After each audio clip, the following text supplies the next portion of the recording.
സണ്ണി ജോസഫിനെയും ഷാഫി പറമ്പിലിനെയും സാക്ഷി നിർത്തി ചാനലായ ചാനലുകളെ മുഴുവൻ വിളിച്ചു നിർത്തിക്കൊണ്ടാണ് അൻവറിനെ ഇന്ന് വൈകുന്നേരം വി ഡി സതീശൻ എന്ന പ്രതിപക്ഷ നേതാവ് കത്രിക പൂട്ടിയത്.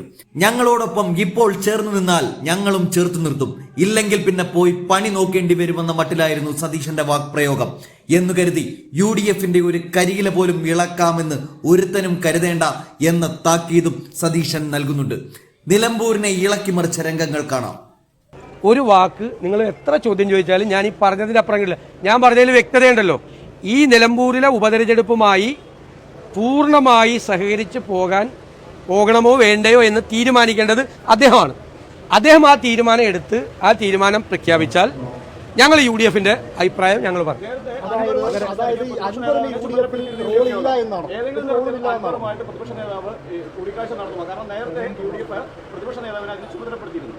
അല്ല, അതൊന്നും ഞാൻ നിങ്ങളോട് പറയേണ്ട ആവശ്യമില്ല.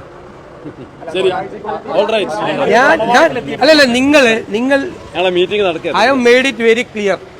പറഞ്ഞല്ലോ, ഒറ്റ 2 സെന്റൻസേ ഉള്ളൂ. അല്ലല്ല, ഒരു ചോദ്യം വേണ്ട, 2 സെന്റൻസാണ് ഞാൻ പറഞ്ഞത്. ക്ലിയർ അല്ലേ? അതിന്റെ അകത്ത് എന്തെങ്കിലും അവ്യക്തതയുണ്ടോ? അല്ലല്ല, അവ്യക്തത വല്ല ഉണ്ടോ? ഒരു അവ്യക്തതയില്ലല്ലോ. മലയാളത്തിലെ 2 വാചകമാണ് ഞാൻ പറഞ്ഞത്. ഒരു അവ്യക്തതയില്ല.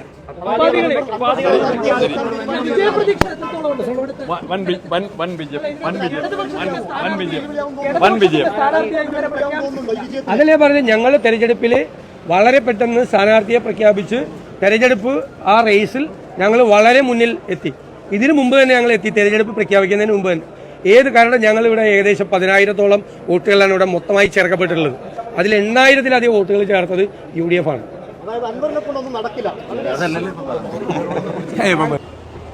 ഇവിടെ ബഹുമാനപ്പെട്ട KPCC പ്രസിഡന്റ് ഇവിടെ സൂചിപ്പിച്ചതുപോലെ എല്ലാ തെരഞ്ഞെടുപ്പ് ഒരുക്കങ്ങളും നടത്തി ഞങ്ങൾ മുന്നോട്ട് പോവുകയാണ്. ഇന്ന് രാവിലെ CPM സെക്രട്ടറി പറഞ്ഞു UDFൽ ഭയങ്കര കുഴപ്പമാണെന്ന്. UDFൽ ഒരു കുഴപ്പമില്ല, അങ്ങനെ ആരും ആശിക്കുകയും വേണ്ട. കാരണം UDFൽ ഒരു കരിയില പോലും അനങ്ങാതെ എല്ലാവരും ഒരുമിച്ചെടുത്ത ഒരു തീരുമാനമാണ്. കോൺഗ്രസ് പാർട്ടിയിലെ മുഴുവൻ നേതാക്കന്മാരുടെയും ഏകകണ്ഠമായ തീരുമാനം. അത് മുഴുവൻ UDF നേതാക്കളുടെയും പൂർണ്ണമായ അനുമതിയോടുകൂടി സമ്മതത്തോടും കൂടിയാണ് ഏറ്റവും പെട്ടെന്ന് UDF സ്ഥാനാർത്ഥിയെ പ്രഖ്യാപിച്ച് ഇവിടെ തെരഞ്ഞെടുപ്പ് ഗോതയിലേക്ക് ഇറങ്ങിയിരിക്കുന്നത്. ഞങ്ങൾ ഇതിനു മുൻപേ തെരഞ്ഞെടുപ്പിൻ്റെ മുന്നൊരുക്കം ഭംഗിയായിട്ട് തുടങ്ങിയതാണ്. ഞങ്ങൾക്ക് ഏത് സമയത്ത് തെരഞ്ഞെടുപ്പ് പ്രഖ്യാപിച്ചാലും ആ തെരഞ്ഞെടുപ്പിൻ്റെ പ്രവർത്തനം 24 മണിക്കൂറിനകം ആരംഭിക്കുന്നതിന് വേണ്ടിയിട്ടുള്ള എല്ലാ സന്നാഹങ്ങളുണ്ട്. ഇത് പരമ്പരാഗതമായ ഒരു UDF മണ്ഡലമാണ്. ചില പ്രത്യേക കാരണങ്ങളാലാണ് കഴിഞ്ഞ 9 വർഷം നമുക്കത് നഷ്ടപ്പെട്ടത്. അത് വലിയ ഭൂരിപക്ഷത്തിൽ, നിങ്ങൾക്കറിയാലോ, UDF ജയിച്ചിരിക്കുന്നതെല്ലാം മഹാഭൂരിപക്ഷത്തിലാണ് ഉപതെരഞ്ഞെടുപ്പുകൾ. ആ മഹാഭൂരിപക്ഷം നിലമ്പൂരിലും ഉണ്ടാക്കാൻ കഴിയും എന്ന് ഞങ്ങൾക്ക് ഉറപ്പുണ്ട്. അല്ലാതെ അദ്ദേഹമാണ് തീരുമാനിക്കേണ്ടത്. അദ്ദേഹം എന്ത് നിലപാട് ഈ തെരഞ്ഞെടുപ്പിൽ സ്വീകരിക്കണം എന്ന് അദ്ദേഹമാണ് തീരുമാനിക്കേണ്ടത്. അല്ലല്ല, അത് അദ്ദേഹം തീരുമാനിക്കട്ടെ. അത് അദ്ദേഹമാണ് ഇങ്ങനൊരു അഭിപ്രായ വ്യത്യാസം പറഞ്ഞത്. അപ്പോൾ തെരഞ്ഞെടുപ്പുമായി സഹകരിക്കണോ വേണ്ടയോ എന്നുള്ള തീരുമാനം എടുക്കേണ്ടത് അദ്ദേഹമാണ്. അദ്ദേഹം സഹകരിച്ചാൽ തീർച്ചയായിട്ടും ഞങ്ങൾ ഒരുമിച്ച് പോകും. ഞങ്ങൾ അതിൻ്റെ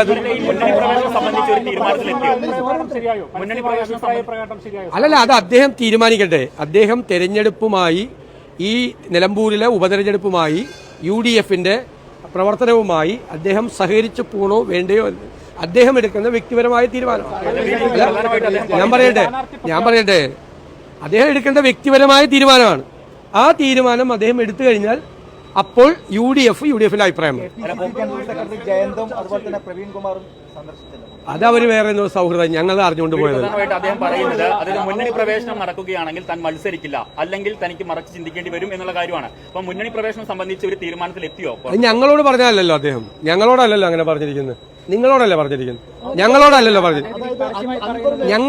പറഞ്ഞിരിക്കുന്നത്. ഞാൻ വളരെ വ്യക്തമായി പറഞ്ഞത്. നിങ്ങൾ എത്ര ചുഴിഞ്ഞു ചോദിച്ചാലും